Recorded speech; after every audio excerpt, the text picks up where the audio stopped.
சுதந்திர போராட்ட தியாகி காந்தி அரங்கசாமி ராஜா அவர்களின் பெயர்த்தி தெலுங்கு மொழியை தாய்மொழியாக கொண்ட இவர் எம்ஏ ஆங்கிலம் படித்து ஹிந்தி, சமஸ்கிருதம் இதெல்லாம் படிச்சு தமிழ் மொழியில் பல கவிதை நூல்கள் எழுதியுள்ளார். ஆங்கிலம் இவர்களை அடுத்து சுதந்திர போராட்ட தியாகி காந்தி அரங்கசாமி ராஜா அவர்களின் பெயர்த்தி தெலுங்கு மொழியை தாய்மொழியாக கொண்ட இவர் எம்ஏ ஆங்கிலம் படித்து ஹிந்தி, சமஸ்கிருதம் இதெல்லாம் படிச்சு தமிழ் மொழியில் பல கவிதை நூல்கள் எழுதியுள்ளார். ஆங்கிலம், சமஸ்கிருதம், ஹிந்தி, தெலுங்கு, கன்னடம் ஆகிய மொழிகளின் கதை, கவிதை, கட்டுரைகளை தமிழில் மொழிபெயர்த்து வழங்கியுள்ளார். மொழிபெயர்ப்புக்கான திசையட்டும் விருது, இலக்கிய சாதனையாளர் விருது, இது போன்ற பல வகை விருதுகளை பெற்றிருக்கிறார். இவர்தான் ராஜபாளையத்தில் இருந்து நம்முடன் இணைந்திருக்கும் எழுத்தாளர் திருமதி மஞ்சுளா என்கிற மதுமிதா அவர்கள். வாங்கம்மா, இந்த உடம்பையும் மனசையும் பத்தி நீங்க சிறப்பா பேசுங்கம்மா. வாழ்த்துக்கள்மா, வாங்க. மனதில் உறுதி வேண்டும், வாக்கினிலே இனிமை வேண்டும் என்றார் பாரதி. ஒவ்வொரு சபைக்கு வணக்கம். எல்லாருமே ரொம்ப சிறப்பா பேசிட்டீங்க. இதுக்கு பிறகு என்ன பேச போறேன் அப்படிங்கிறது எனக்கு தெரியல. இருந்தாலும் இந்த 10 நிமிடங்கள் நான் பேசணும்.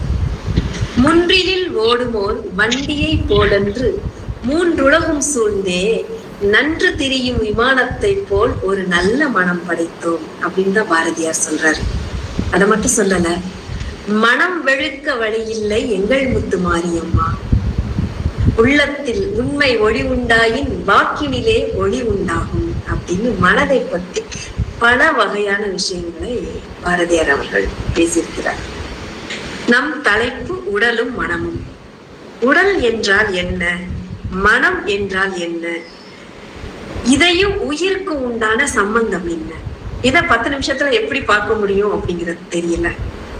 உடல் என்றால் தலையிலிருந்து பாதம் வரைக்கும் இருக்கும் எல்லா உறுப்புகளும் இணைந்தது உடல். இந்த கையை வெட்டிடுறோம், இந்த கை இல்லாம போனா கூட உடல் அப்படிங்கிறது இருக்கு. ஒரு காலை வெட்டிடுறோம், அப்பவும் ஒரு கை இல்ல, ஒரு கால் இல்ல என்றாலும் அந்த உடல் இருக்கிறது. சரி, இது எல்லாம் போச்சு. ஒரு கண்ணை இழந்துடுறோம், இல்லைன்னா ஒரு காதை இழந்துடுறோம், பல் விழுந்துட்டே இருக்கு, நகம் வளர்ந்து போயிட்டே இருக்கு, முடி போயிட்டே இருக்கு. இப்படி உடலின் ஒவ்வொரு பாகமும் இழக்க போனாலும் அந்த உடல் அப்படிங்கிற ஒரு விஷயம் அங்க இருக்கு. இந்த உடலில் எப்பொழுது உயிர் வருகிறது, எப்போது உயிர் போகிறது? பிறக்கும் போது அந்த மூச்சை இழுக்கும் போது உயிர் வருகிறது. நம் காலங்கள் வாழ்க்கை பயணம் முழுக்க முடிந்த பிறகு எப்பொழுது மூச்சை இழக்கிறோமோ அப்பொழுது மரணம் சம்பவிக்கிறது. உடலுக்கும் உயிருக்கும் இருக்கும் பந்தம் இது. உடல் இல்லாமல் உயிர் இருக்க முடியாது. உயிர் இல்லை என்றால் உடல் சவமாகிவிடும்.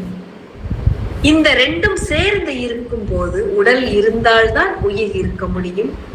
உயிர் இருந்தால்தான் அது உடலாக இருக்கும், இல்லை என்றால் சவமாகிவிடும். இப்போ இவங்க சொல்லுவாங்க, சிவவாக்கியர் சொல்வாரு, நம்ம சித்தர்கள், ஞானிகள், பாரதியாரை போன்று பகவத்கீதையிலையும் மனதை பற்றிய விஷயங்கள் தான் இருக்குது அதிகமா. சித்தர்களும் ஞானிகளும் உடலையும் மனதையும் பத்தி தான் பேசுறாங்க. அதிகமான பேச்சு அதை பத்தி தான் பேசுறாங்க. இதுல முக்கியமான விஷயம், இந்த மனம் உடலில் எங்கே இருக்கிறது?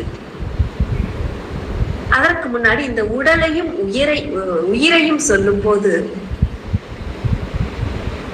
உடம்பார் அழியின் உயிரார் அழிவார், திடம்பட ஞானம் சேரவும் மாட்டார், உடம்பை வளர்க்கும் உபாயம் அறிந்தே உடம்பை வளர்த்தேன் உயிர் வளர்த்தேனே அப்படின்னு திருமூலர் சொல்றார். உடம்பை வளர்த்தால்தான் உயிரை வளர்க்க முடியும்.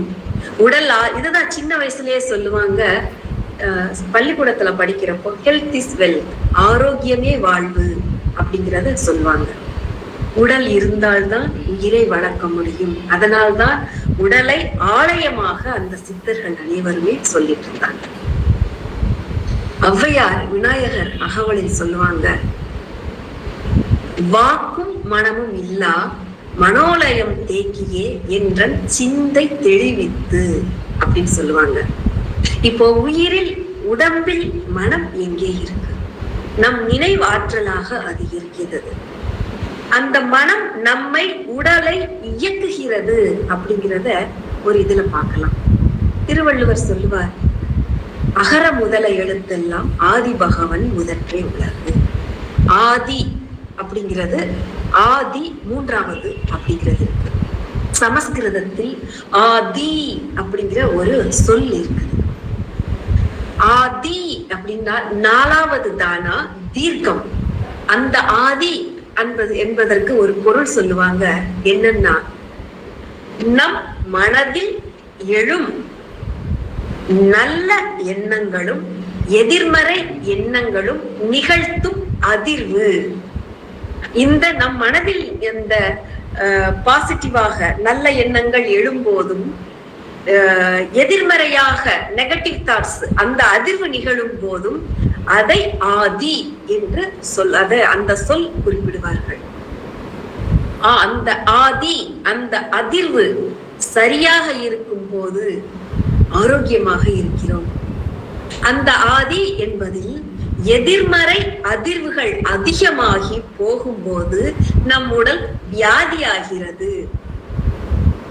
அப்போ நம் மனதை செம்மைப்படுத்தினோமானால் உடலை இன்னும் சரியாக செய்ய முடியும். அப்படிங்கிறது தான் சித்தர்கள் அனைவரும் நமக்கு முன்னோராக இருந்த நம் திருமந்திரத்திலும் சரி, பாம்பாட்டி சித்தர்கள் அத்தனை சித்தர்களும் அதைதான் நமக்கு சொல்லியிருக்கிறாங்க.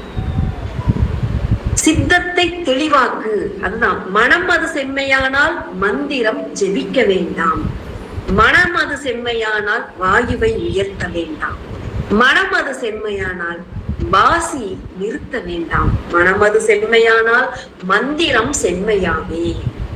மனதை செம்மைப்படுத்த இப்போ மனதை ஒருநிலைப்படுத்தணும்னா என்ன பண்ணணும்? எதுவுமே பண்ண முடியல. ஒரு மந்திரத்தை ஜெபிக்கிறோம். தொடர்ந்து ஒரு சாண்ட் பண்றது அப்படிங்கிற விஷயம், தொடர்ந்து ஒரு மந்திரத்தை ஜெபித்து கொண்டே இருந்தால், ஒரு ஸ்லோகத்தை சொல்லிக் கொண்டே இருந்தால், ஒரு சொல்லை சொல்லிக் கொண்டே இருந்தால், திரும்ப திரும்ப உச்சாரணை செய்யும் போது நம் மனம் லயப்படும். அது இல்லாமல் மனம் செம்மையாகிவிட்டால் அந்த மந்திரம் நமக்கு தேவையில்லை. அதே போல நம் மனதை ஒருநிலைப்படுத்துவதற்கு முக்கியமான விஷயம் இருக்குது. குழந்தைங்க ஓடி ஓடி போயிட்டு இருக்கிறப்ப, சின்ன குழந்தைங்களா இருக்கிறப்ப கடுமையாக பேச முடியாது, எதுவும் பண்ண முடியாது. அப்போ பெற்றோர்கள் என்ன பண்ணுவாங்க, அந்த குழந்தையை எப்படி ஒரு வயலில் ஒரு மாட்டை மேய்வதற்கு விடுவது போல ஒரு கயிறை கட்டி வச்சா எந்த அளவுக்கு மேய முடியுமோ மேய்ந்துட்டு அந்த பசுமாடுகள் விடும். அது போல குழந்தையை காலில் சின்ன கயிறை கட்டி ஒரு இடத்துல வைப்பாங்க. குழந்தைங்க அங்க ஆடும் போகும், அந்த இடத்துல நின்னணும். இப்ப நம் மனதை ஒரு இடத்தில் கட்டி வைக்கணும். எந்த கயிறை வைத்து கட்டுவது? மனம் சரியாக இருந்தால்தான் உடல் சரியாக இருக்கும் அப்படிங்கிறத பார்த்துட்டோம். ஆனா இந்த மனதை எந்த கயிறால் கட்டி வைக்க முடியும்? அங்கேதான் நமது மூச்சு பயிற்சி வருகிறது. அங்கேதான் இந்த வாசி பயிற்சி வருகிறது. நாடி சுத்தி எந்தெந்த விதமாக மூச்சு பயிற்சி செய்யலாம் அப்படிங்கிறது எல்லாமே அந்த இடத்தில் தான் வருவது. நம் மூச்சை லயப்படுத்தும் போது, நம் மூச்சை அதிலே ஆழ்ந்து அந்த பயிற்சிக்கு வரும்போது மனம் தானாக ஒரு கட்டுக்குள் வருகிறது. அப்போ இப்போ அந்த மனதை கட்டி வச்சுட்டோம். இதுக்கப்புறம் உடல் அந்த பேச்சை கேட்கணும் இல்லையா? ஒண்ணும் இல்ல, இன்னைக்கு காலையில 5 மணிக்கு எழுந்திருக்கணும். குழந்தைங்களுக்கு தினம் எழுப்பி எழுப்பி எழுப்பி படிக்கணுமா, 10th நாளைக்கு பரீட்சை இருக்கு படிக்கணும், காலையில எழுப்புங்கன்னா அந்த குழந்தைங்க எழுந்திருக்க மாட்டாங்க. எப்ப ஒரு நாள் அந்த குழந்தையே தானாக மனது வைத்து நாளைக்கு 5 மணிக்கு நான் எந்திரிச்சே ஆகணும் அப்படின்னு படுத்து தூங்குதோ, அங்கே ஒரு தாய் அந்த குழந்தையை எழுப்ப வேணாம், ஒரு அலாரம் வச்சு அது எழுப்ப வேணாம். 5 மணிக்கு அலாரம் வச்சிருக்கிறோமா, 4:59க்கு தானாக விழிப்பு வரும் நமக்கு. ஆக மனதை பயிற்றுவித்தல் எப்படி குரங்காட்டி குரங்கு வித்தைக்கு பழக்கிறாங்களோ அது போல நம் மனதை பழக்கி விட்டோம் என்றால் அது தன்னுடைய லயத்துக்கு வரும். ஆரம்பத்தில் அப்படி அலைக்கு ஒரு இயல்பு உண்டு. அலை ஒரு இடத்தில் இருக்காது, அலைந்து கொண்டேதான் இருக்கும். மனதிற்கும் அதே அலையும் குணம் ஒன்றுதான் இருக்கிறது.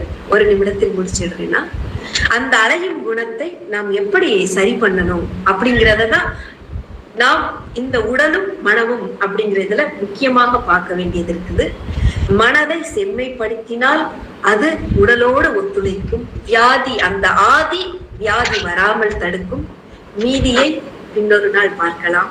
வாய்ப்பளித்த சரவணன் அவர்களுக்கும் தலைமையை ஏற்றவருக்கும் இங்கு பார்வையாளராக இருப்பவர்களுக்கும் சக பேச்சாளர்களுக்கும் நன்றி கூறி விடைபெறுகிறேன். நன்றி, வணக்கம். சிறப்பம்மா, மிகச்சிறப்பு.